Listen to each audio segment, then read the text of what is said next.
അയ്യപ്പൻ്റെ എല്ലാ സാധനവും അടിച്ചുകൊണ്ട് പോയി ആളുകൾ. അവിടെ ഇപ്പോൾ വാതിൽപ്പാളി കാണുന്നില്ല എന്നാ പറഞ്ഞു. സ്വർണ്ണം ഉണ്ടായിരുന്ന അപ്പുറത്തും ഇപ്പുറത്തും കാവലിരുന്നവർ രണ്ടുപേരും കൊണ്ടുപോയി.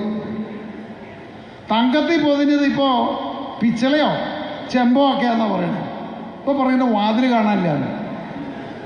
ഞാൻ ആലോചിക്കണേ അതല്ല, ഇതിപ്പോ സ്വാമി അയ്യപ്പനകത്തുണ്ടെന്ന് എന്താ ഉറപ്പ്? അതും അടിച്ചു മാറ്റിയിട്ടുണ്ടാവും. അപ്പൊ ഒരു കാര്യം മനസ്സിലാക്കിക്കോ, ഉറപ്പിച്ചോ, ഇനി ഒരു 5 വർഷം കൂടി നമ്മൾ LDFന് ഒരവസരം കൂടി കൊടുക്കണം. അങ്ങനെയാണെങ്കിൽ ശബരിമലയിലെ അതിൻ്റെ ഗോപുരം വരെ ഇളക്കി ഇവർ വിൽക്കും. ആദ്യം ഇവർ സ്വർണ്ണക്കടത്ത് നടത്തി.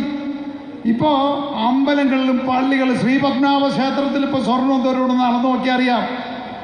നിങ്ങളെല്ലാവരും ഓർത്തോളൂ, ഈ നാടിനെ കട്ടുമുടിച്ച് കൊള്ളയടിച്ച് മനുഷ്യരെ കൊള്ളയടിച്ചു, നാടിനെ കൊള്ളയടിച്ചു.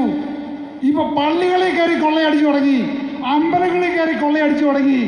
അവിടെയുള്ള ദേവന്മാരെയും എല്ലാവരെയും എടുത്തുകൊണ്ട് പോകുന്ന അവസ്ഥയിലേക്ക് നീങ്ങി. അപ്പോൾ നിങ്ങളെല്ലാവരും ഈ പറഞ്ഞ മാതിരി നമ്മൾ സാധാരണ കാല് കൂട്ടിപ്പിടിച്ചില്ല ഈ ഓട്ടോറിക്ഷ കടത്തുകൊണ്ട് പോകുന്ന പാർട്ടി LDF.